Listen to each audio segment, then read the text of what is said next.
أعوذ بالله من الشيطان الرجيم. بسم الله الرحمن الرحيم. ألف لام ميم. ذلك الكتاب لا ريب فيه هدى للمتقين الذين يؤمنون بالغيب ويقيمون الصلاة ومما رزقناهم ينفقون والذين يؤمنون بما أنزل إليك وما أنزل من قبلك وبالآخرة هم يوقنون أولئك على هدى من ربهم وأولئك هم المفلحون. إن الذين كفروا سواء عليهم أأنذرتهم أم لم تنذرهم لا يؤمنون. ختم الله على قلوبهم وعلى سمعهم وعلى أبصارهم غشاوة ولهم عذاب عظيم. ومن الناس من يقول آمنا بالله وباليوم الآخر وما هم بمؤمنين يخادعون الله والذين آمنوا وما يخدعون إلا أنفسهم وما يشعرون. في قلوبهم مرض فزادهم الله مرضا ولهم عذاب أليم بما كانوا يكذبون. وإذا قيل لهم لا تفسدوا في الأرض قالوا إنما نحن مصلحون ألا إنهم هم المفسدون ولكن لا يشعرون. وإذا قيل لهم آمنوا كما آمن الناس قالوا أنؤمن كما آمن السفهاء ألا إنهم هم السفهاء ولكن لا يعلمون. وإذا لقوا الذين آمنوا قالوا آمنا وإذا خلوا إلى شياطينهم قالوا إنا معكم إنما نحن مستهزئون. الله يستهزئ بهم ويمدهم في طغيانهم يعمهون. أولئك الذين اشتروا الضلالة بالهدى فما ربحت تجارتهم وما كانوا مهتدين. مثلهم كمثل الذي استوقد نارا فلما أضاءت ما حوله ذهب الله بنورهم وتركهم في ظلمات لا يبصرون. صم بكم عمي فهم لا يرجعون. أو كصيب من السماء فيه ظلمات ورعد وبرق يجعلون أصابعهم في آذانهم من الصواعق حذر الموت والله محيط بالكافرين. يكاد البرق يخطف أبصارهم كلما أضاء لهم مشوا فيه وإذا أظلم عليهم قاموا ولو شاء الله لذهب بسمعهم وأبصارهم إن الله على كل شيء قدير. يا أيها الناس اعبدوا ربكم الذي خلقكم والذين من قبلكم لعلكم تتقون الذي جعل لكم الأرض فراشا والسماء بناء وأنزل من السماء ماء فأخرج به من الثمرات رزقا لكم فلا تجعلوا لله أندادا وأنتم تعلمون. وإن كنتم في ريب مما نزلنا على عبدنا فأتوا بسورة من مثله وادعوا شهداءكم من دون الله إن كنتم صادقين. فإن لم تفعلوا ولن تفعلوا فاتقوا النار التي وقودها الناس والحجارة أعدت للكافرين وبشر الذين آمنوا وعملوا الصالحات أن لهم جنات تجري من تحتها الأنهار كلما رزقوا منها من ثمرة رزقا قالوا هذا الذي رزقنا من قبل وأتوا به متشابها ولهم فيها أزواج مطهرة وهم فيها خالدون إن الله لا يستحيي أن يضرب مثلا ما بعوضة فما فوقها فأما الذين آمنوا فيعلمون أنه الحق من ربهم وأما الذين كفروا فيقولون ماذا أراد الله بهذا مثلا يضل به كثيرا ويهدي به كثيرا وما يضل به إلا الفاسقين الذين ينقضون عهد الله من بعد ميثاقه ويقطعون ما أمر الله به أن يوصل ويفسدون في الأرض أولئك هم الخاسرون كيف تكفرون بالله وكنتم أمواتا فأحياكم ثم يميتكم ثم يحييكم ثم إليه ترجعون هو الذي خلق لكم ما في الأرض جميعا ثم استوى إلى السماء فسواهن 7 سماوات وهو بكل شيء عليم وإذ قال ربك للملائكة إني جاعل في الأرض خليفة قالوا أتجعل فيها من يفسد فيها ويسفك الدماء ونحن نسبح بحمدك ونقدس لك قال إني أعلم ما لا تعلمون وعلم آدم الأسماء كلها ثم عرضهم على الملائكة فقال أنبئوني بأسماء هؤلاء إن كنتم صادقين قالوا سبحانك لا علم لنا إلا ما علمتنا إنك أنت العليم الحكيم قال يا آدم أنبئهم بأسمائهم فلما أنبأهم بأسمائهم قال ألم أقل لكم إني أعلم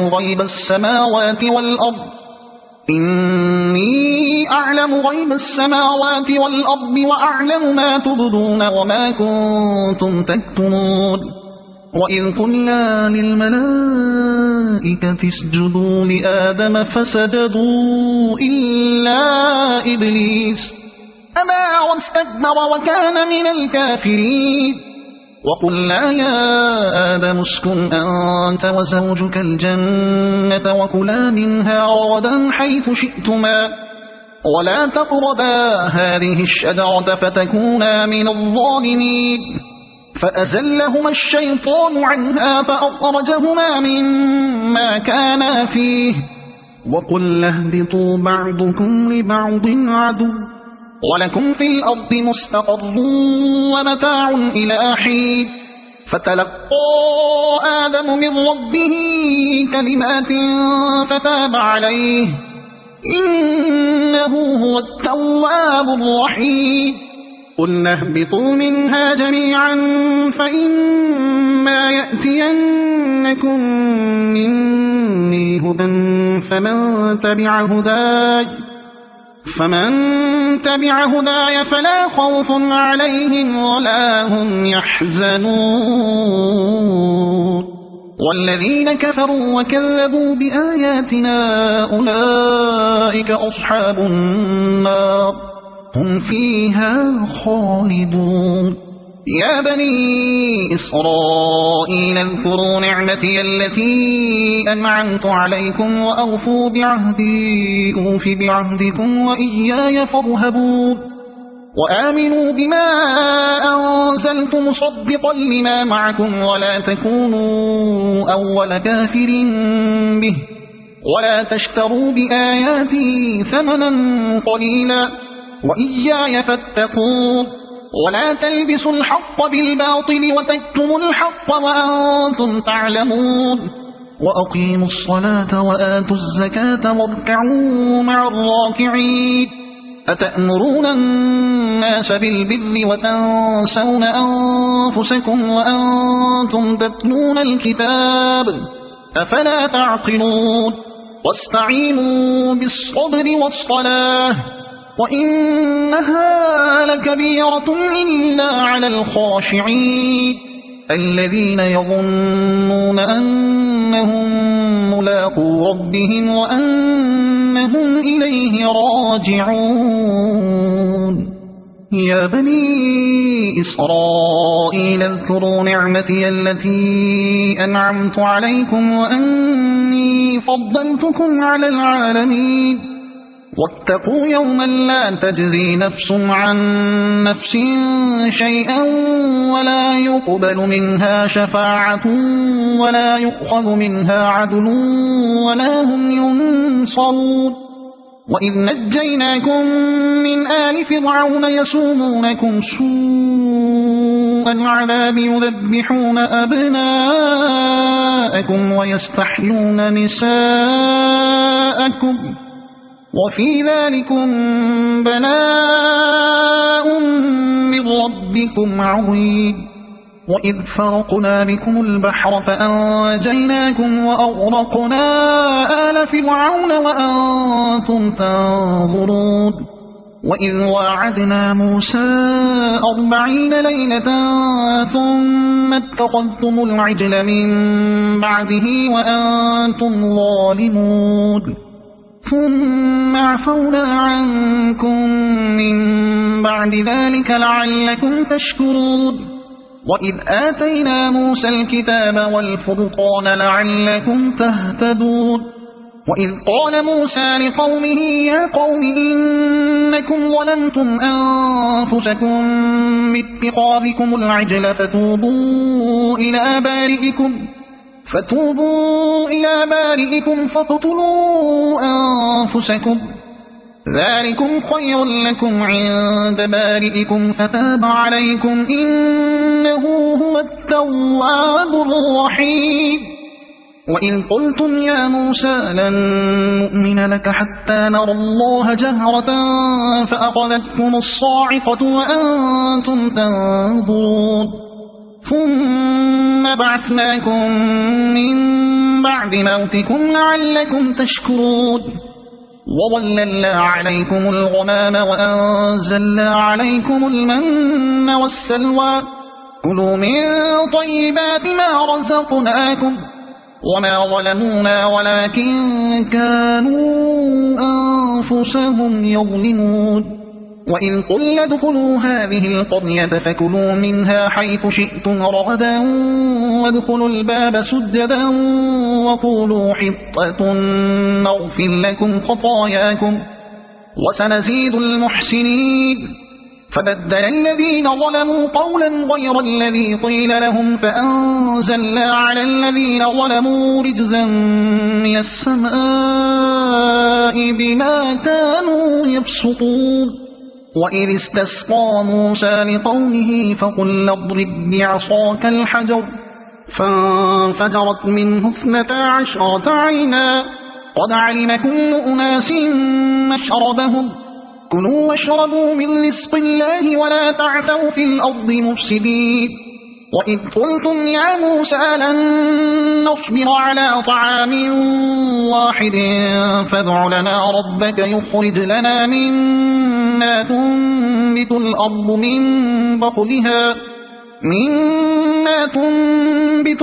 من بقلها وقثائها وفومها وعدسها وبصلها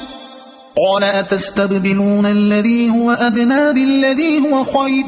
اهبطوا مصرا فإن لكم ما سألتم وضربت عليهم الذلة والمسكنة وباءوا بغضب من الله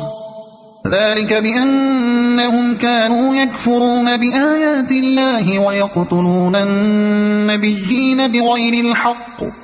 ذلك بما عصوا وكانوا يعتدون إن الذين آمنوا والذين هادوا والنصارى والصابئين من آمن بالله واليوم الآخر وعمل صالحا فلهم أجرهم عند ربهم ولا خوف عليهم ولا هم يحزنون وإذ أخذنا ميثاقكم ورفعنا فوقكم الطور خذوا ما آتيناكم بقوة واذكروا ما فيه لعلكم تتقون ثم توليتم من بعد ذلك فلولا فضل الله عليكم ورحمته لكنتم من الخاسرين ولقد علمتم الذين اعتدوا منكم في السبت فقلنا لهم كونوا قردة خاسئين فجعلناها نكالا لما بين يديها وما خلفها وموعظة للمتقين وإذ قال موسى لقومه إن الله يأمركم أن تذبحوا بقرة قالوا أتتخذنا هزوا قال أعوذ بالله أن أكون من الجاهلين قالوا ادع لنا ربك يبين لنا ما هي قال إنه يقول إنها بقرة لا فارض ولا بكر عوان بين ذلك فافعلوا ما تؤمرون قالوا ادع لنا ربك يبين لنا ما لونها قال إنه يقول إنها بقرة صفراء فاقع لونها تسر الناظرين قالوا ادع لنا ربك يبين لنا ما هي إن البقرة شابه علينا وإنا إن شاء الله لمهتدون قال إنه يقول إنها بقرة لا ذلول تثير الأرض ولا تسقي الحرث مسلمة لا شية فيها قالوا الآن جئت بالحق فذبحوها وما كادوا يفعلون وإذ قتلتم نفسا فادارأتم فيها والله مخرج ما كنتم تكتمون فقلنا اضربوه ببعضها كذلك يحيي الله الموتى ويريكم آياته لعلكم تعقلون ثم قست قلوبكم من بعد ذلك فهي كالحجارة أو أشد قسوة وإن من الحجارة لما يتفجر منه الأنهار وإن منها لما يشقق فيخرج منه الماء وإن منها لما يهبط من خشية الله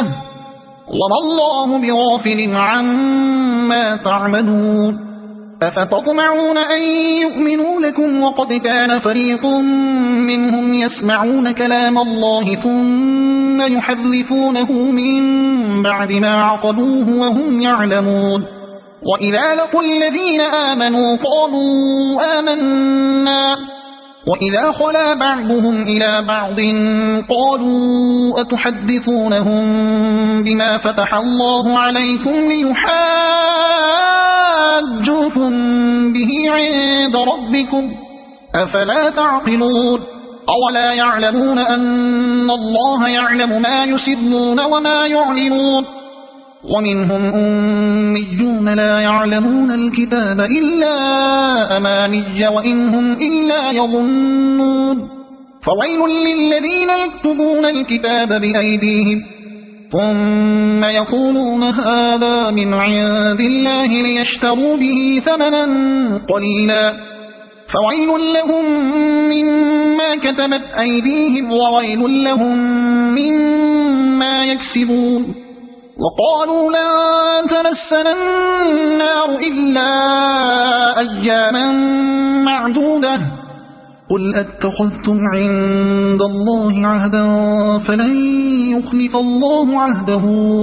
أم تقولون على الله ما لا تعلمون بلى من كسب سيئة وأحاطت به خطيئته فأولئك أصحاب النار هم فيها خالدون والذين آمنوا وعملوا الصالحات أولئك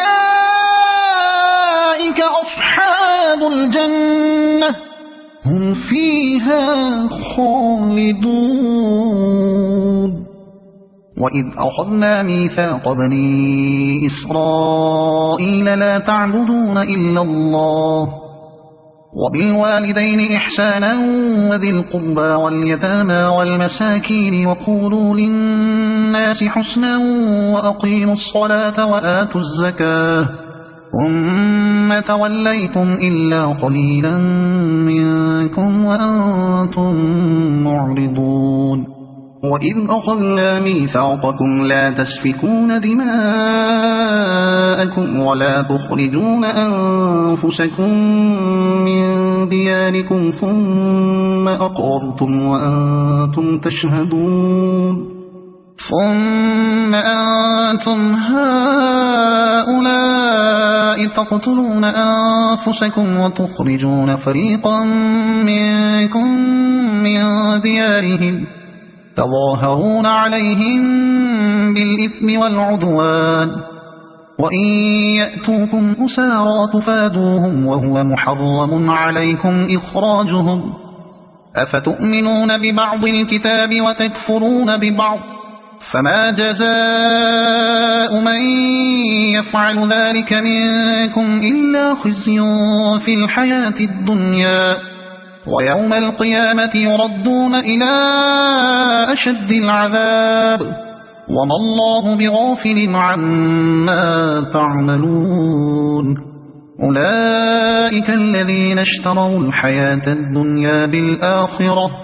فلا يخفف عنهم العذاب ولا هم ينصرون ولقد آتينا موسى الكتاب وقفينا من بعده بالرسل وآتينا عيسى ابن مريم البينات وأيدناه بروح القدس أفكلما جاءكم رسول بما لا تهوى أنفسكم استكبرتم ففريقا كذبتم وفريقا تقتلون وقالوا قلوبنا غلف بل لعنهم الله بكفرهم فقليلا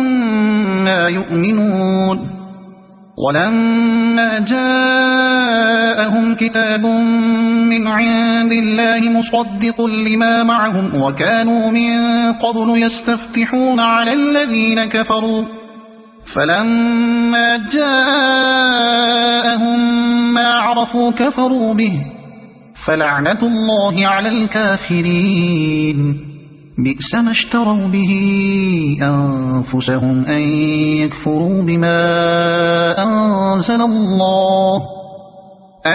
يكفروا بما أنزل الله بغيا أن ينزل الله من فضله على من يشاء من عباده فباءوا بغضب على غضب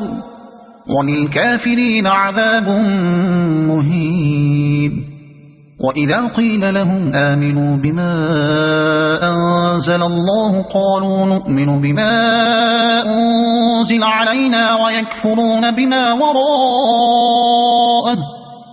وهو الحق مصدقا لما معهم قل فلم تقتلون أنبياء الله من قبل إن كنتم مؤمنين ولقد جاءكم موسى بالبينات ثم اتخذتم العجل من بعده وأنتم ظالمون وإذ أخذنا ميثاقكم ورفعنا فوقكم الطور خذوا ما آتيناكم بقوة واسمعوا قالوا سمعنا وعصينا وأشربوا في قلوبهم العجل بكفرهم قل بئس ما يأمركم به إيمانكم إن كنتم مؤمنين قل إن كانت لكم الدار الآخرة عند الله خالصة من دون الناس فتمنوا الموت إن كنتم صادقين ولن يتمنوه أبدا بما قدمت أيديهم والله عليم بالظالمين ولتجدنهم أحرص الناس على حياة ومن الذين أشركوا يود أحدهم لو يعمر 1000 سنة وما هو بمزحزحه من العذاب أن يعمر والله بصير بما يعملون قل من كان عدوا لجبريل فإنه نزله على قلبك بإذن الله مصدقا لما بين يديه وهدى وبشرى للمؤمنين من كان عدوا لله وملائكته ورسله وجبريل وميكال فإن الله عدو للكافرين ولقد أنزلنا إليك آيات بينات وما يكفر بها إلا الفاسقون أو كلما عاهدوا عهدا نبذه فريق منهم بل أكثرهم لا يؤمنون ولما جاءهم رسول من عند الله مصدق لما معهم نبذ فريق من الذين أوتوا كتاب الله وراء ظهورهم كأنهم لا يعلمون واتبعوا ما تتلو الشياطين على ملك سليمان وما كفر سليمان ولكن الشياطين كفروا يعلمون الناس السحر وما أنزل على الملكين ببابل هاروت وماروت وما يعلمان من أحد حتى يقولا إنما نحن فتنة فلا تكفر فيتعلمون منهما ما يفرقون به بين المرء وزوجه وما هم بضالين به من أحد إلا بإذن الله ويتعلمون ما يضرهم ولا ينفعهم ولقد علموا لمن اشتراه ما له في الآخرة من خلاق ولبئس ما شروا به أنفسهم لو كانوا يعلمون ولو أنهم آمنوا واتقوا لمثوبة من عند الله خير لو كانوا يعلمون يا أيها الذين آمنوا لا تقولوا راعنا وقولوا انظرنا واسمعوا وللكافرين عذاب أليم ما يود الذين كفروا من أهل الكتاب ولا المشركين أن ينزل عليكم من خير من ربكم والله يختص برحمته من يشاء والله ذو الفضل العظيم ما ننسخ من آية أو ننسها نأت بخير منها أو مثلها ألم تعلم أن الله على كل شيء قدير ألم تعلم أن الله له ملك السماوات والأرض وما لكم من دون الله من ولي ولا نصير أم تريدون أن تسألوا رسولكم كما سئل موسى من قبل ومن يتبدل الكفر بالإيمان فقد ضل سواء السبيل ود كثير من أهل الكتاب لو يردونكم من بعد إيمانكم كفارا حسدا من عند أنفسهم من بعد ما تبين لهم الحق فاعفوا واصفحوا حتى يأتي الله بأمره إن الله على كل شيء قدير وأقيموا الصلاة وآتوا الزكاة وما تقدموا لأنفسكم من خير تجدوه عند الله إن الله بما تعملون بصير. وقالوا لن يدخل الجنة إلا من كان هودا أو نصارى تلك أمانيهم قل هاتوا برهانكم إن كنتم صادقين بلى من أسلم وجهه لله وهو محسن فله أجره عند ربه ولا خوف عليهم ولا هم يحزنون. وقالت اليهود ليست النصارى اليهود على شيء وهم يتلون الكتاب كذلك قال الذين لا يعلمون مثل قولهم فالله يحكم بينهم يوم القيامة فيما كانوا فيه يختلفون. ومن أظلم ممن منع مساجد الله أن يذكر فيها اسمه وسعى في خرابها أولئك ما كان لهم أن يدخلوها إلا خائفين لهم في الدنيا خزي ولهم في الآخرة عذاب عظيم. ولله المشرق والمغرب فأينما تولوا فثم وجه الله إن الله واسع عليم. وقالوا اتخذ الله ولدا سبحانه بل له ما في السماوات والأرض كل له قانتون بديع السماوات والأرض وإذا قضى أمرا فإنما يقول له كن فيكون. وقال الذين لا يعلمون لولا يكلمنا الله أو تأتينا آية كذلك قال الذين من قبلهم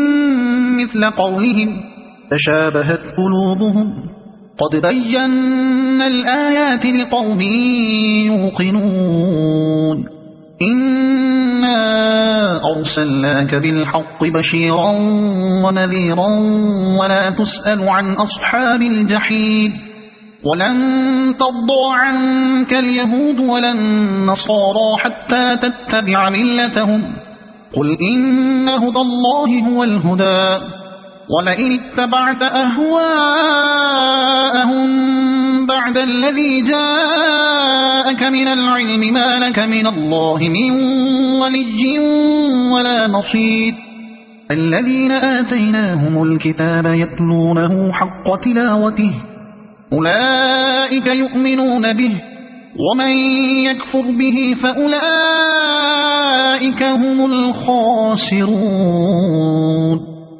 يا بني إسرائيل اذكروا نعمتي التي أنعمت عليكم وأني فضلتكم على العالمين واتقوا يوما لا تجزي نفس عن نفس شيئا ولا يقبل منها عدل ولا تنفعها شفاعة ولا هم ينصرون. وإذ ابتلى إبراهيم ربه بكلمات فأتمهن قال إني جاعلك للناس إماما قال ومن ذريتي قال لا ينال عهد الظالمين. وإذ جعلنا البيت مثابة للناس وأمنا واتخذوا من مقام إبراهيم مصلى وعهدنا إلى إبراهيم وإسماعيل أن طهرا بيتي للطائفين والعاكفين والركع السجود. وإذ قال إبراهيم رب اجعل هذا بلدا آمنا وارزق أهله من الثمرات من آمن منهم بالله واليوم الآخر قال ومن كفر فأمتعه قليلا ثم أضطره إلى عذاب النار وبئس المصير. وإذ يرفع إبراهيم القواعد من البيت وإسماعيل ربنا تقبل منا إنك أنت السميع العليم ربنا واجعلنا مسلمين لك ومن ذريتنا أمة مسلمة لك وأرنا مناسكنا وتب علينا إنك أنت التواب الرحيم ربنا وابعث فيهم رسولا منهم يتلو عليهم آياتك ويعلمهم الكتاب والحكمة ويزكيهم إنك أنت العزيز الحكيم ومن يرغب عن ملة إبراهيم إلا من سفه نفسه ولقد اصطفيناه في الدنيا وإنه في الآخرة لمن الصالحين إذ قال له ربه أسلم قال أسلمت لرب العالمين ووصى بها إبراهيم بنيه ويعقوب يا بني إن الله اصطفى لكم الدين فلا تموتن إلا وأنتم مسلمون أم كنتم شهداء إذ حضر يعقوب الموت إذ قال لبنيه ما تعبدون من بعده قالوا نعبد إلهك وإله آبائك إبراهيم وإسماعيل وإسحاق إلها واحدا ونحن له مسلمون تلك أمة قد خلت لها ما كسبت ولكم ما كسبتم ولا تسألون عما كانوا يعملون وقالوا كونوا هودا أو نصارى تهتدوا قل بل ملة إبراهيم حنيفا وما كان من المشركين قولوا آمنا بالله وما أنزل إلينا وما أنزل إلى إبراهيم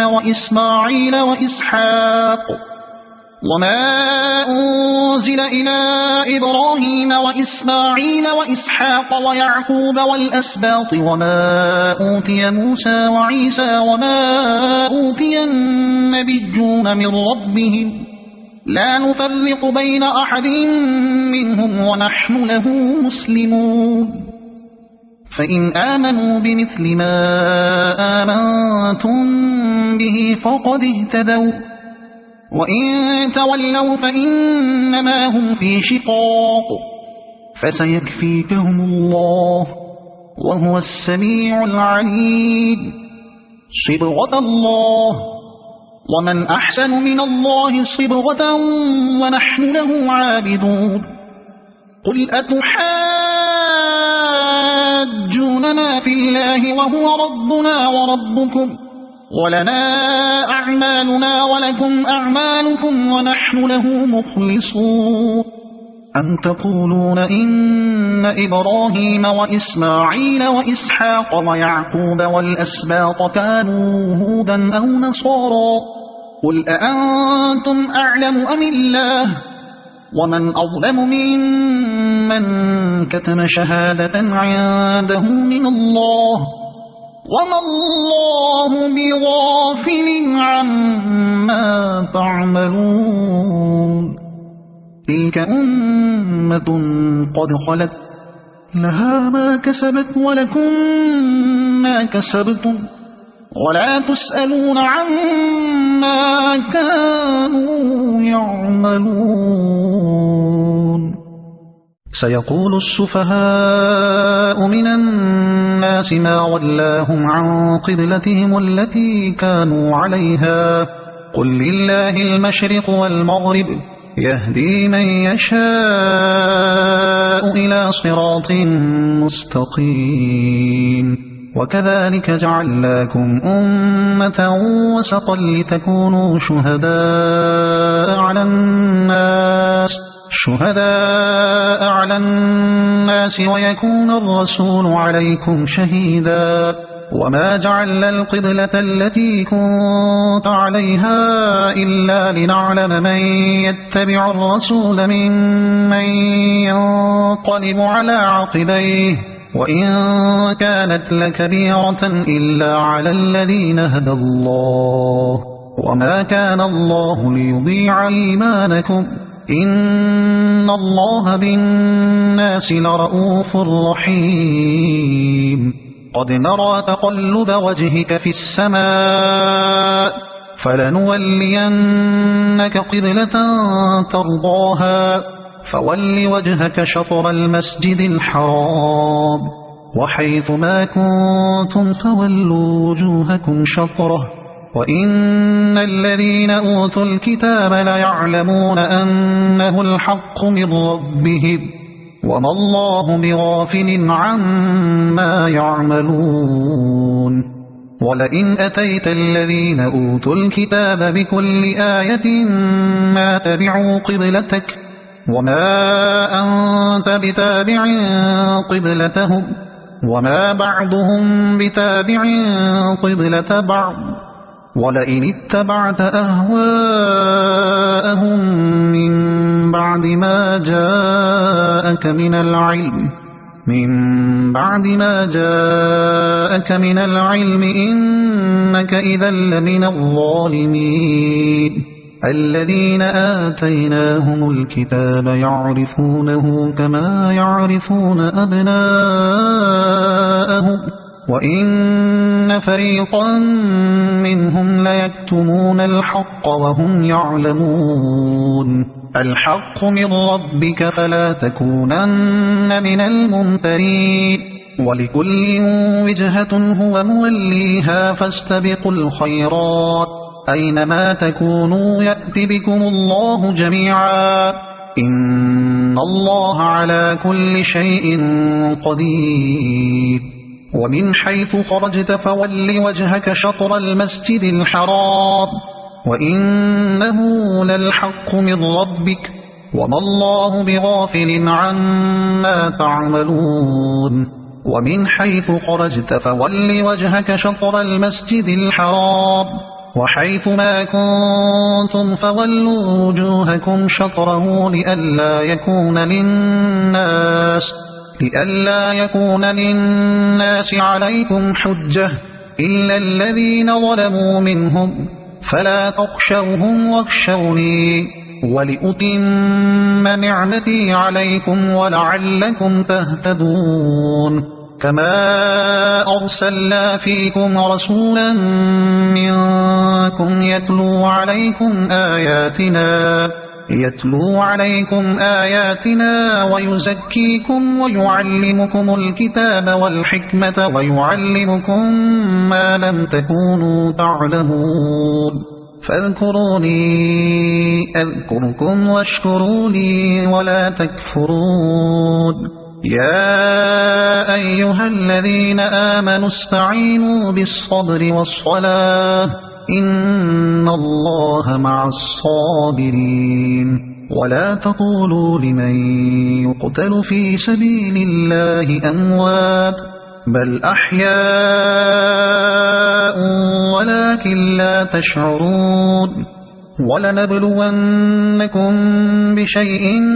من الخوف والجوع ونقص من الأموال والأنفس والثمرات وبشر الصابرين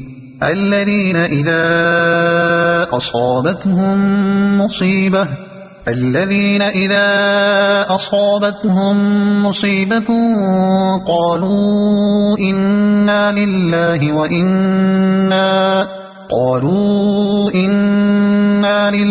وإنا إليه راجعون أولئك عليهم صلوات من ربهم ورحمة وأولئك هم المهتدون إن الصفا والمروة من شعائر الله فمن حج البيت أو اعتمر فلا جناح عليه أن يطوف بهما ومن تطوع خيرا فإن الله شاكر عليم إن الذين يكتمون ما أنزلنا من البينات والهدى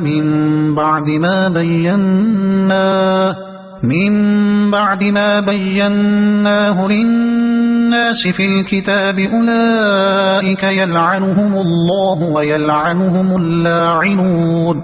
إلا الذين تابوا وأصلحوا وبينوا فأولئك أتوب عليهم وأنا التواب الرحيم إن الذين كفروا وماتوا وهم كفار أولئك عليهم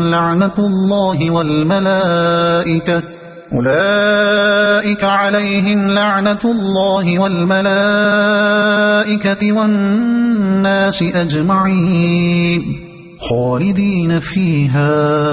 لا يخفف عنهم العذاب ولا هم ينظرون وإلهكم إله واحد لا إله إلا هو الرحمن الرحيم إن في خلق السماوات والأرض واختلاف الليل والنهار والفلك التي تجري في البحر بما ينفع الناس وما أنزل الله من السماء من ماء فأحيا به الأرض بعد موتها وبث فيها من كل دابة وتصريف الرياح والسحاب المسخر بين السماء والأرض لآيات لقوم يعقلون ومن الناس من يتخذ من دون الله أندادا يحبونهم كحب الله والذين آمنوا أشد حبا لله ولو يرى الذين ظلموا إذ يرون العذاب أن القوة لله جميعا وأن الله شديد العذاب إذ تبرأ الذين اتبعوا من الذين اتبعوا ورأوا العذاب وتقطعت بهم الأسباب وقال الذين اتبعوا لو أن لنا كرة فنتبرأ منهم كما تبرؤوا منا كذلك يريهم الله أعمالهم حسرات عليهم وما هم بخارجين من النار يا أيها الناس كلوا مما في الأرض حلالا طيبا ولا تتبعوا خطوات الشيطان إنه لكم عدو مبين إنما يأمركم بالسوء والفحشاء وأن تقولوا على الله ما لا تعلمون وإذا قيل لهم اتبعوا ما أنزل الله قالوا بل نتبع ما ألفينا عليه آباءنا أولو كان آباؤهم لا يعقلون شيئا ولا يهتدون ومثل الذين كفروا كمثل الذي ينعق بما لا يسمع إلا دعاء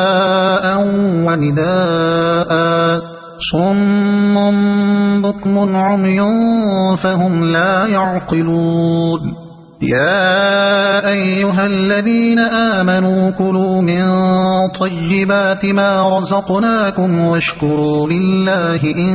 كنتم إياه تعبدون إنما حرم عليكم الميتة والدم ولحم الخنزير وما أهل به لغير الله فمن اضطر غير باغ ولا عاد فلا إثم عليه إن الله غفور رحيم إن الذين يكتمون ما أنزل الله من الكتاب ويشترون به ثمنا قليلا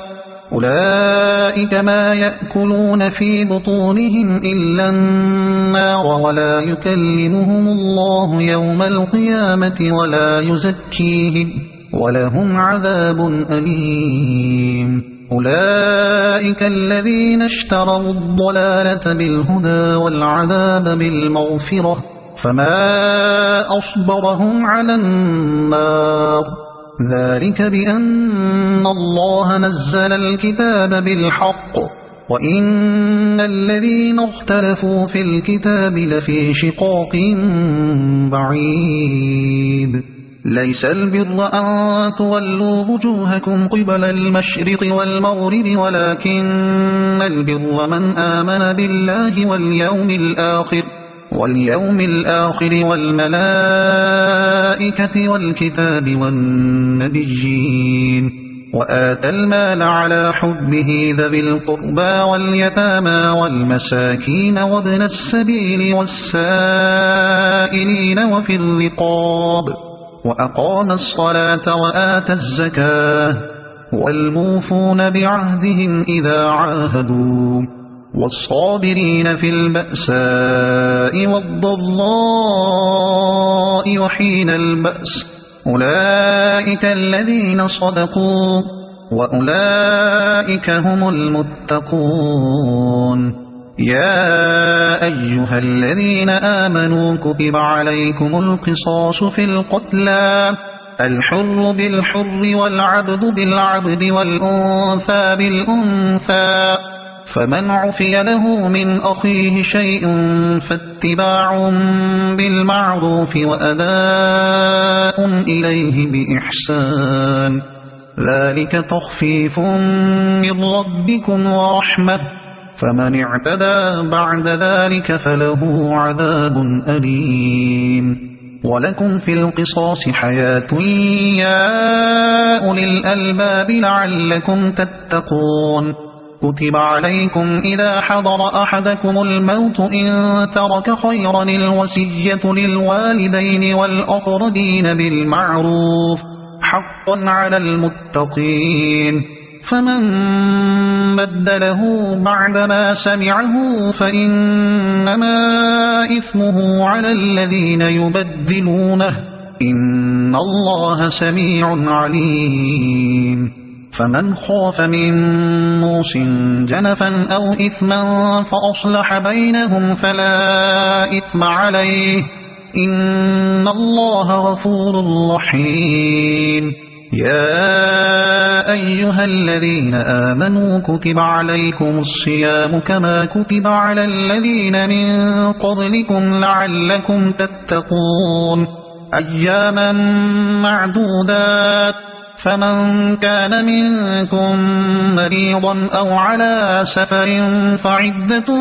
من أيام أخر وعلى الذين يطيقونه فدية طعام مسكين فمن تطوع خيرا فهو خير له وأن تصوموا خير لكم إن كنتم تعلمون شهر رمضان الذي أنزل فيه القرآن هدى للناس وبينات من الهدى والفرقان فمن شهد منكم الشهر فليصمه ومن كان مريضا أو على سفر فعدة من أيام أخر يريد الله بكم اليسر ولا يريد بكم العسر ولتكملوا العدة ولتكبروا الله على ما هداكم ولعلكم تشكرون وإذا سألك عبادي عني فإني قريب أجيب دعوة الداع إذا دعان فليستجيبوا لي وليؤمنوا بي لعلهم يرشدون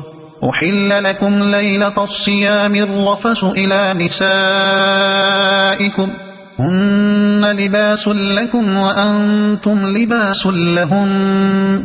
علم الله أنكم كنتم تختانون أنفسكم فتاب عليكم وعفى عنكم فالآن باشروهن وابتغوا ما كتب الله لكم وكلوا واشربوا حتى يتبين لكم الخيط الأبيض من الخيط الأسود من الفجر ثم أتموا الصيام إلى الليل ولا تباشروهن وأنتم عاكفون في المساجد تلك حدود الله فلا تقربوها كذلك يبين الله آياته للناس لعلهم يتقون ولا تأكلوا أموالكم بينكم بالباطل وتدلوا بها إلى الحكام لتأكلوا فريقا من أموال الناس بالإثم وأنتم تعلمون يسألونك عن الأهلة قل هي مواقيت للناس والحج وليس البر بأن تأتوا البيوت من ظهورها ولكن البر من اتقى وأتوا البيوت من أبوابها واتقوا الله لعلكم تفلحون وقاتلوا في سبيل الله الذين يقاتلونكم ولا تعتدوا إن الله لا يحب المعتدين واقتلوهم حيث ثقفتموهم وأخرجوهم من حيث أخرجوكم والفتنة أشد من القتل ولا تقاتلوهم عند المسجد الحرام حتى يقاتلوكم فيه فإن قاتلوكم فاقتلوهم كذلك جزاء الكافرين فإن انتهوا فإن الله غفور رحيم وقاتلوهم حتى لا تكون فتنة ويكون الدين لله فإن انتهوا فلا عدوان إلا على الظالمين الشهر الحرام بالشهر الحرام والحرمات قصاص فمن اعتدى عليكم فاعتدوا عليه بمثل ما اعتدى عليكم واتقوا الله واعلموا أن الله مع المتقين وأنفقوا في سبيل الله ولا تلقوا بأيديكم إلى التهلكة وأحسنوا إن الله يحب المحسنين وأتموا الحج والعمرة لله فإن أحصرتم فما استيسر من الهدي ولا تحلقوا رؤوسكم حتى يبلغ الهدي محله فمن كان منكم مريضا أو به أذى من رأسه ففدية من صيام أو صدقة أو نسك فإذا أمنتم فمن تمتع بالعمرة إلى الحج فما استيسر من الهدي فمن لم يجد فصيام 3 أيام في الحج و7 إذا رجعتم تلك 10 كاملة ذلك لمن لم يكن أهله حاضر المسجد الحرام واتقوا الله واعلموا أن الله شديد العقاب الحج أشهر معلومات فمن فرض فيهن الحج فلا رفث ولا فسوق ولا جدال في الحج وما تفعلوا من خير يعلمه الله وتزودوا فإن خير الزاد التقوى واتقون يا أولي الألباب ليس عليكم جناح أن تبتغوا فضلا من ربكم فإذا أفضتم من عرفات فاذكروا الله عند المشعر الحرام واذكروه كما هداكم وإن كنتم من قبله لمن الضالين ثم أفيضوا من حيث أفاض الناس واستغفروا الله إن الله غفور رحيم فإذا قضيتم مناسككم فاذكروا الله كذكركم آباءكم أو أشد ذكرا فمن الناس من يقول ربنا آتنا في الدنيا وما له في الآخرة من خلاق ومنهم من يقول ربنا آتنا في الدنيا حسنة وفي الآخرة حسنة وقنا عذاب النار أولئك لهم نصيب مما كسبوا والله سريع الحساب واذكروا الله في أيام معدودات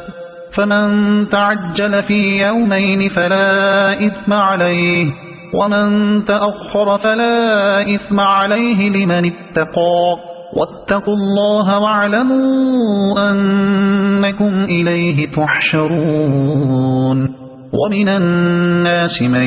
يعجبك قوله في الحياة الدنيا ويشهد الله على ما في قلبه وهو ألد الخصام وإذا تولى سعى في الأرض ليفسد فيها ويهلك الحرث والنسل والله لا يحب الفساد وإذا قيل له اتق الله أخذته العزة بالإثم فحسبه جهنم ولبئس المهاد ومن الناس من يشري نفسه ابتغاء مرضات الله والله رؤوف بالعباد يا أيها الذين آمنوا ادخلوا في السلم كافة ولا تتبعوا خطوات الشيطان إنه لكم عدو مبين فإن زللتم من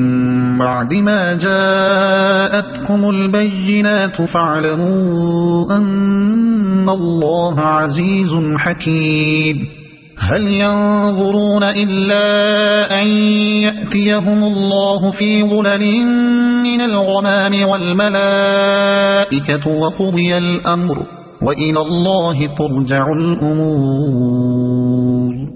سل بني إسرائيل كم آتيناهم من آية بينة ومن يبدل نعمة الله من بعد ما جاءته فإن الله شديد العقاب زين للذين كفروا الحياة الدنيا ويسخرون من الذين آمنوا والذين اتقوا فوقهم يوم القيامة والله يرزق من يشاء بغير حساب كان الناس أمة واحدة فبعث الله النبيين مبشرين ومنذرين وأنزل معهم الكتاب بالحق ليحكم بين الناس فيما اختلفوا فيه وما اختلف فيه إلا الذين أوتوه من بعد ما جاءتهم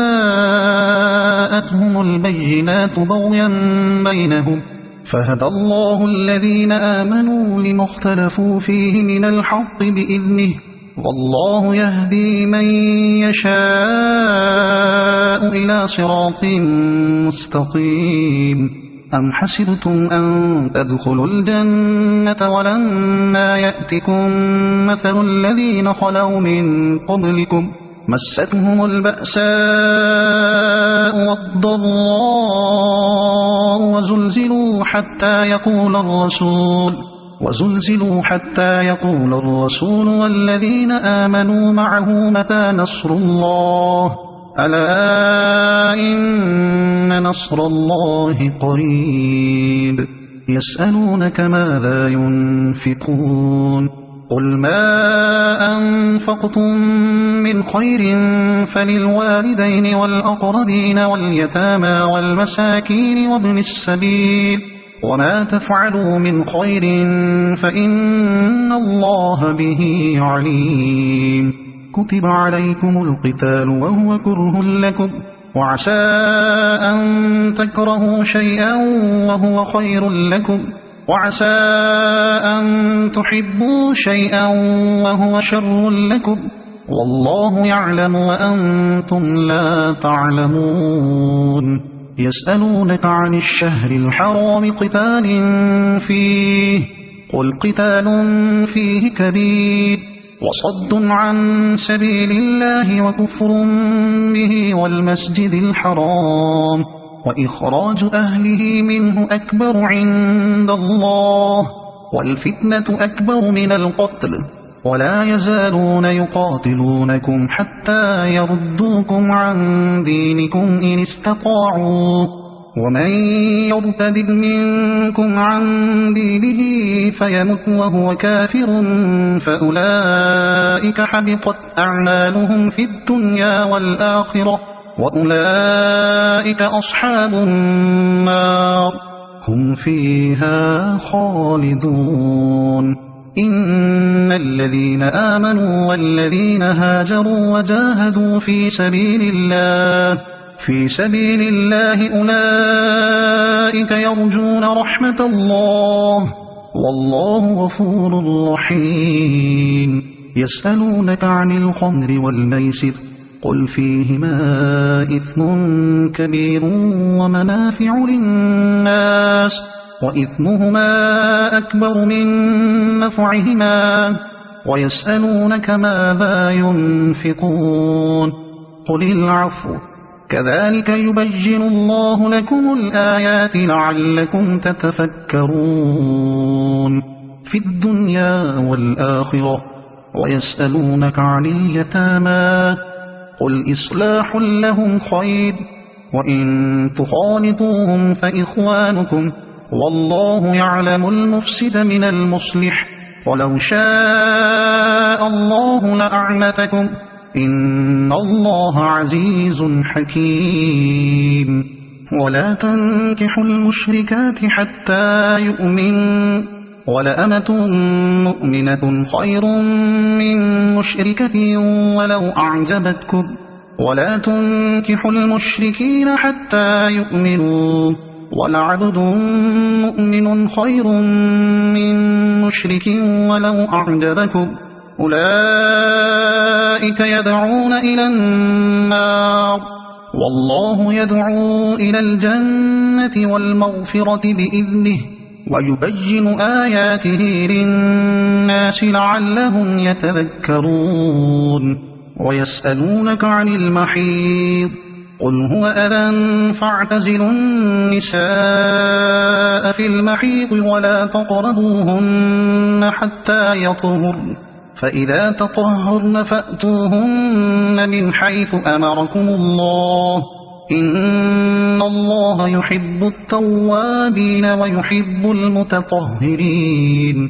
نساؤكم حرث لكم فأتوا حرثكم أنى شئتم وقدموا لأنفسكم واتقوا الله واعلموا أنكم ملاقوه وبشر المؤمنين ولا تجعلوا الله عرضة لأيمانكم أن تبروا وتتقوا وتصلحوا بين الناس والله سميع عليم لا يؤاخذكم الله باللغو في أيمانكم ولكن يؤاخذكم بما كسبت قلوبكم والله غفور حليم للذين يؤلون من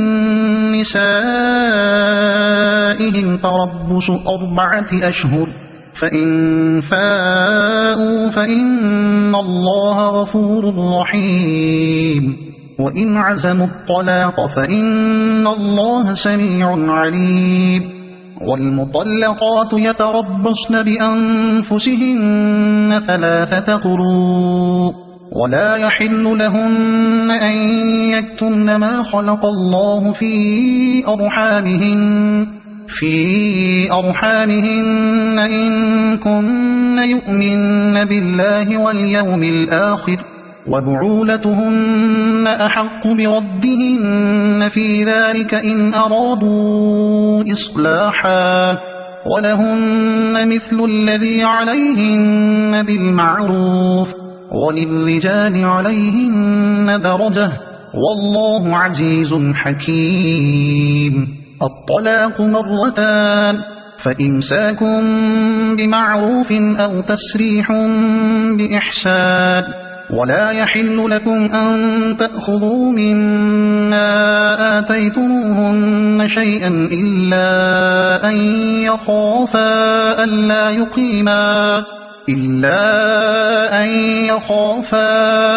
ألا يقيما حدود الله، فإن خفتم ألا يقيما حدود الله فلا جناح عليهما فيما افتدت به، تلك حدود الله فلا تعتدوها، ومن يتعد حدود الله فأولئك هم الظالمون. فإن طلقها فلا تحل له من بعد حتى تنكح زوجا غيره، فإن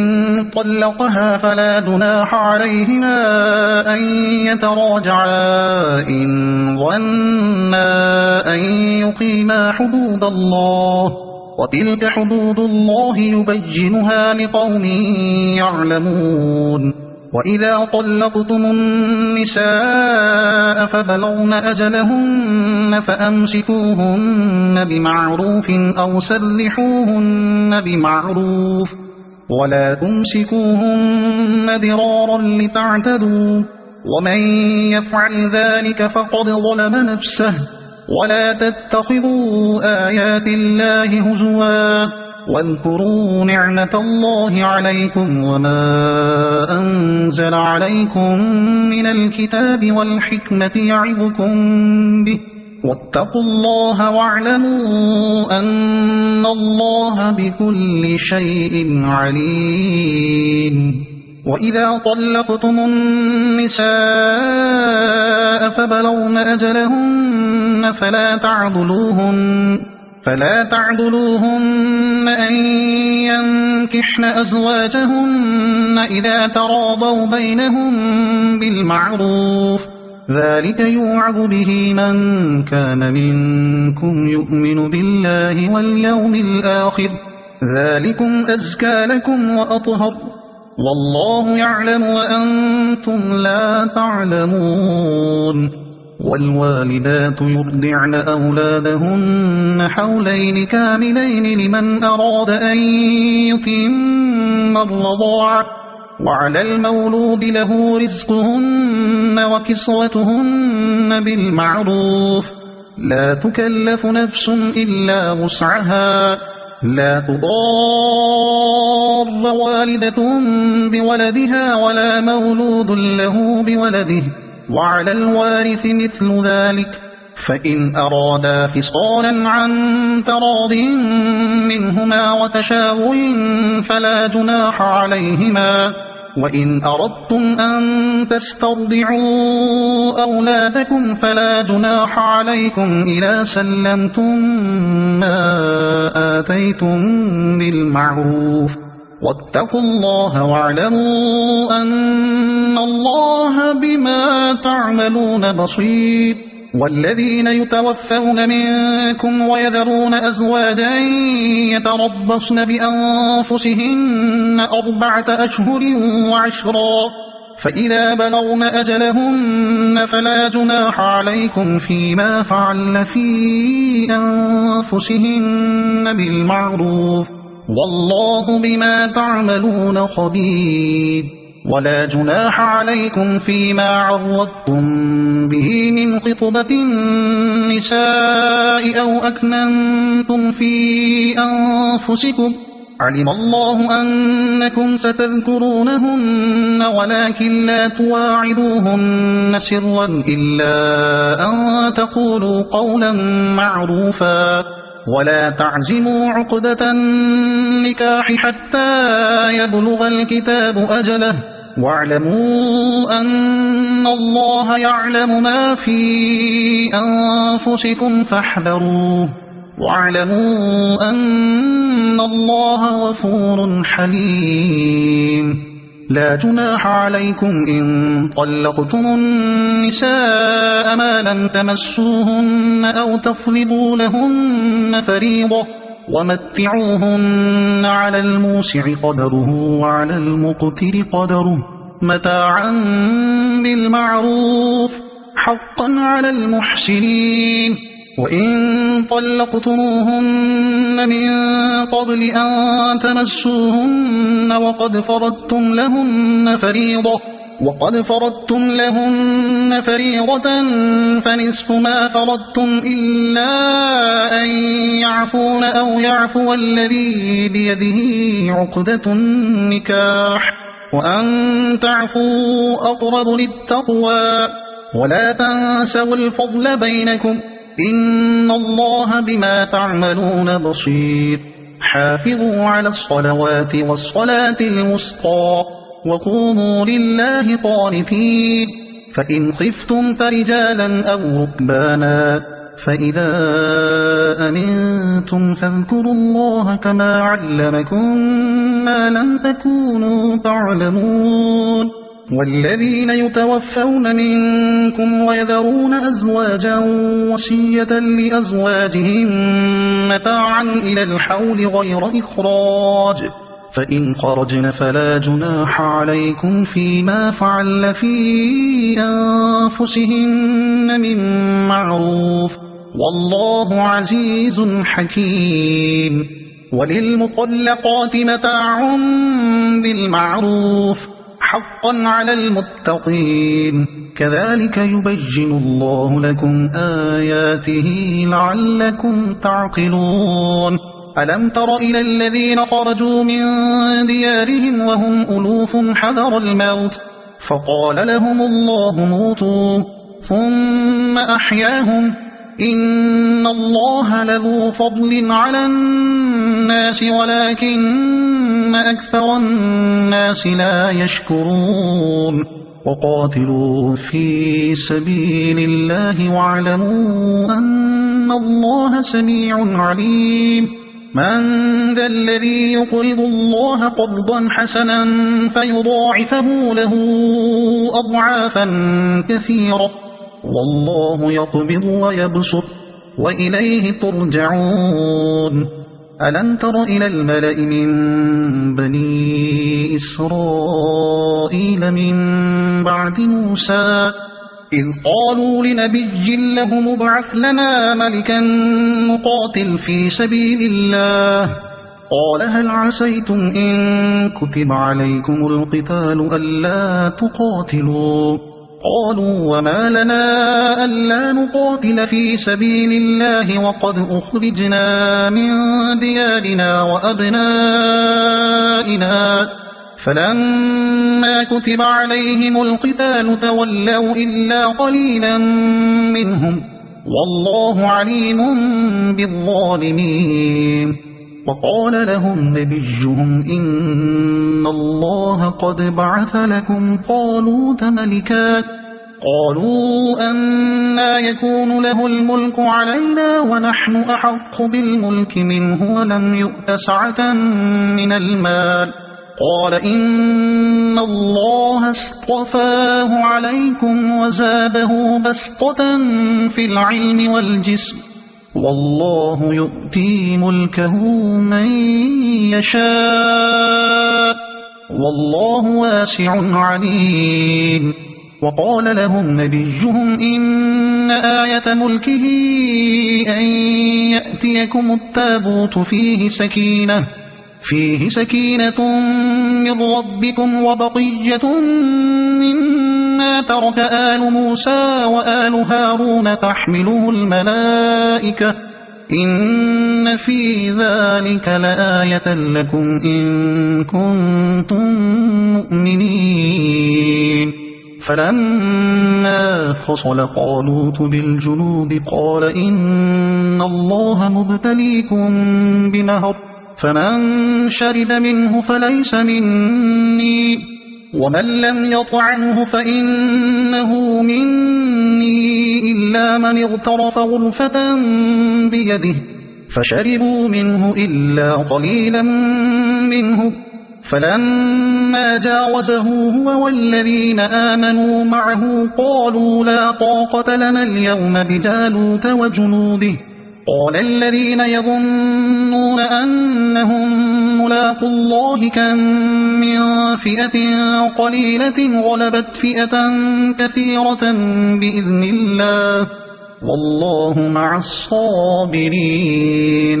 ولما برزوا لجالوت وجنوده قالوا ربنا أفرغ علينا صبرا وثبت أقدامنا وانصرنا على القوم الكافرين. فهزموهم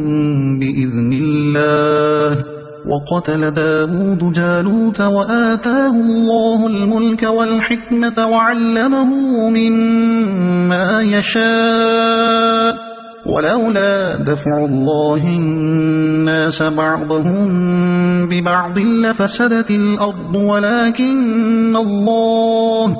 ولكن الله ذو فضل على العالمين. تلك آيات الله نتلوها عليك بالحق وإنك لمن المرسلين.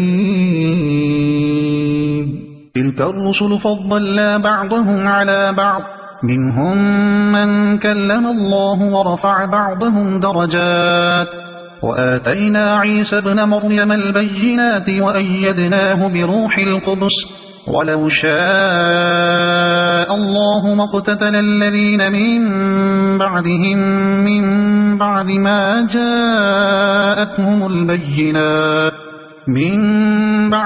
جاءتهم البينات ولكن اختلفوا فمنهم من آمن ومنهم من كفر ولو شاء الله ما اقتتلوا ولكن الله يفعل ما يريد. يا أيها الذين آمنوا أنفقوا مما رزقناكم من قبل أن يأتي يوم لا بيع فيه ولا خلة ولا شفاعة والكافرون هم الظالمون. الله لا إله إلا هو الحي القيوم لا تأخذه سنة ولا نوم له ما في السماوات وما في الأرض من ذا الذي يشفع عنده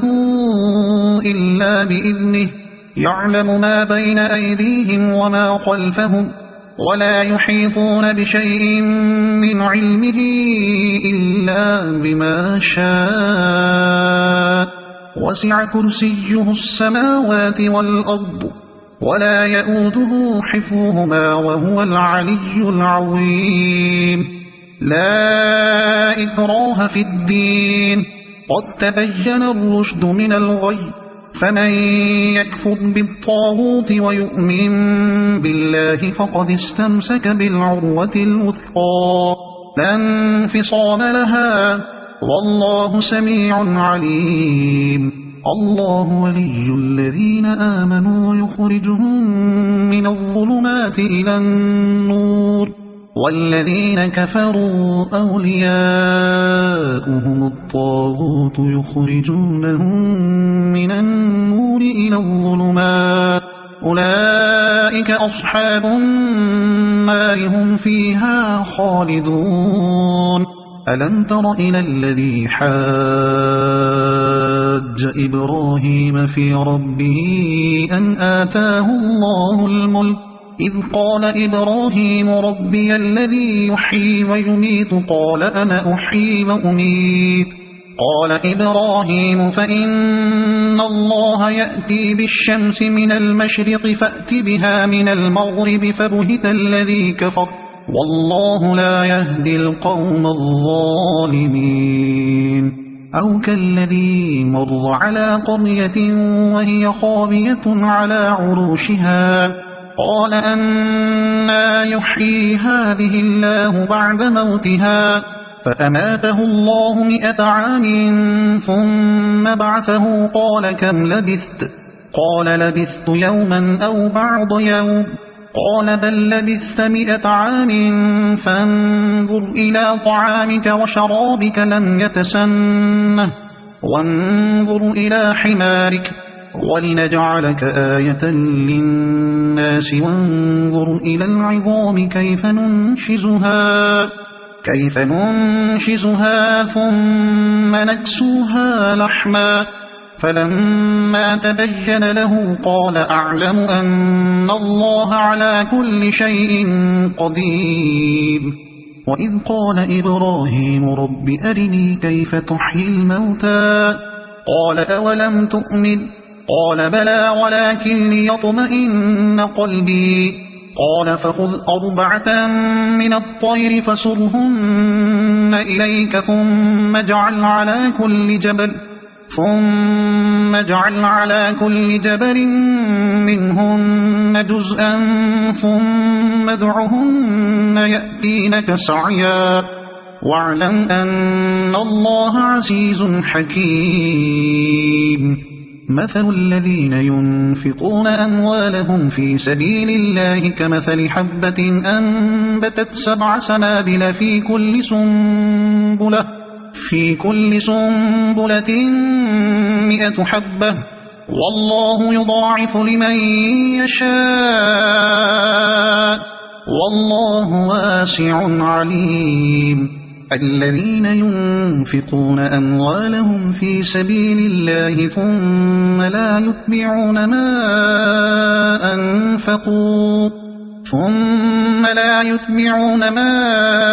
أنفقوا منا ولا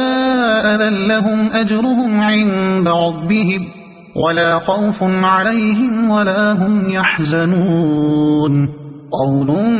معروف ومغفرة خير من صدقة يتبعها أذى والله غني حليم يا أيها الذين آمنوا لا تبطلوا صدقاتكم بالمن والأذى كالذي ينفق ماله رئاء الناس ولا يؤمن بالله واليوم الآخر فمثله كمثل صفوان عليه تراب فأصابه وابل فتركه صلدا لا يقدرون على شيء مما كسبوا والله لا يهدي القوم الكافرين ومثل الذين ينفقون أموالهم ابتغاء مرضات الله وتثبيتا من أنفسهم كمثل جنة بربوة أصابها وابل فآتت أكلها ضعفين فإن لم يصبها وابل فطل والله بما تعملون بصير أيود أحدكم أن تكون له جنة من نخيل وأعناب تجري من تحتها الأنهار له فيها من كل الثمرات وأصابه الكبر وله ذرية ضعفاء فأصابها إعصار فيه نار فاحترقت كذلك يبين الله لكم الآيات لعلكم تتفكرون يا أيها الذين آمنوا أنفقوا من طيبات ما كسبتم ومما أخرجنا لكم من الأرض ولا تيمموا الخبيث منه تنفقون ولستم بآخذيه إلا أن تغمضوا فيه واعلموا أن الله غني حميد الشيطان يعدكم الفقر ويأمركم بالفحشاء والله يعدكم مغفرة منه وفضلا والله واسع عليم يؤتي الحكمة من يشاء ومن يؤت الحكمة فقد أوتي خيرا كثيرا وما يذكر إلا أولو الألباب وما أنفقتم من نفقة أو نذرتم من نذر فإن الله يعلمه وما للظالمين من أنصار إن تبدوا الصدقات فنعما هي وإن تخفوها وتؤتوها الفقراء فهو خير لكم ويكفر عنكم من سيئاتكم والله بما تعملون خبير ليس عليك هداهم ولكن الله يهدي من يشاء وما تنفقوا من خير فلأنفسكم وما تنفقون إلا ابتغاء وجه الله وما تنفقوا من خير يوفى إليكم وأنتم لا تظلمون للفقراء الذين أحصروا في سبيل الله لا يستطيعون ضربا في الأرض يحسبهم الجاهل أغنياء من التعفف تعرفهم بسيماهم لا يسألون الناس إلحافا وما تنفقوا من خير فإن الله به عليم الذين ينفقون أموالهم بالليل والنهار سرا وعلانية فلهم أجرهم عند ربهم ولا خوف عليهم ولا هم يحزنون الذين يأكلون الربا لا يقومون إلا كما يقوم الذي يتخبطه الشيطان من المس ذلك بأنهم قالوا إنما البيع مثل الربا وأحل الله البيع وحرم الربا فمن جاءه موعظة من ربه فانتهى فله ما سلف وأمره إلى الله ومن عاد فأولئك أصحاب النار هم فيها خالدون يمحق الله الربا ويربي الصدقات والله لا يحب كل كفار أثيم إن الذين آمنوا وعملوا الصالحات وأقاموا الصلاة وآتوا الزكاة لهم أجرهم عند ربهم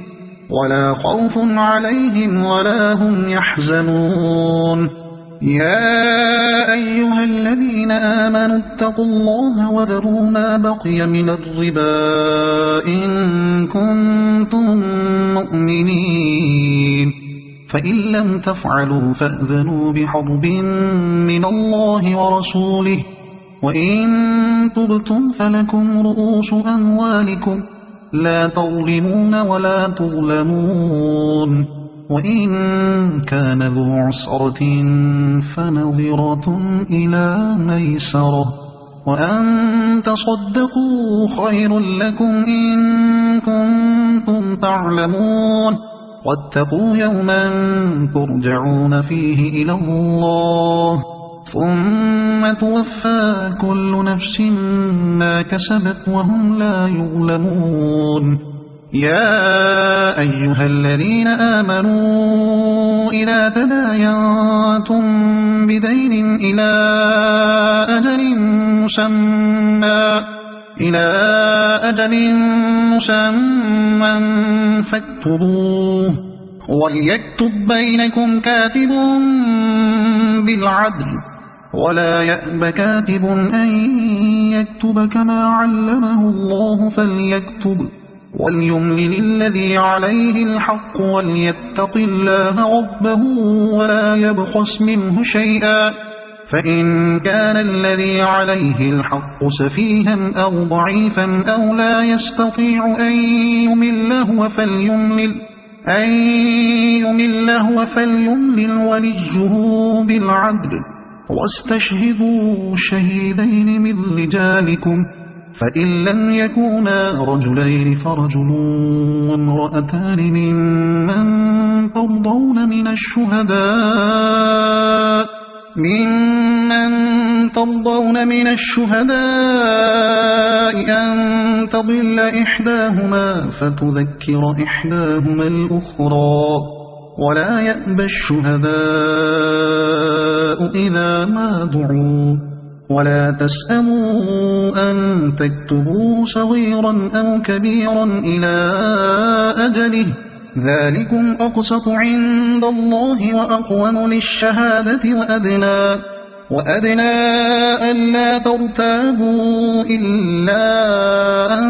تكون تجارة حاضرة تديرونها بينكم فليس عليكم جناح ألا تكتبوها وأشهدوا إذا تبايعتم ولا يضار كاتب ولا شهيد وإن تفعلوا فإنه فسوق بكم واتقوا الله ويعلمكم الله والله بكل شيء عليم وإن كنتم على سفر ولم تجدوا كاتبا فرهان مقبوضة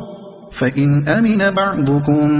بعضا فليؤد الذي اؤتمن أمانته وليتق الله ربه ولا تكتموا الشهادة ومن يكتمها فإنه آثم قلبه والله بما تعملون عليم لله ما في السماوات وما في الأرض وإن تبدوا ما في أنفسكم أو تخفوه يحاسبكم به الله فيغفر لمن يشاء ويعذب من يشاء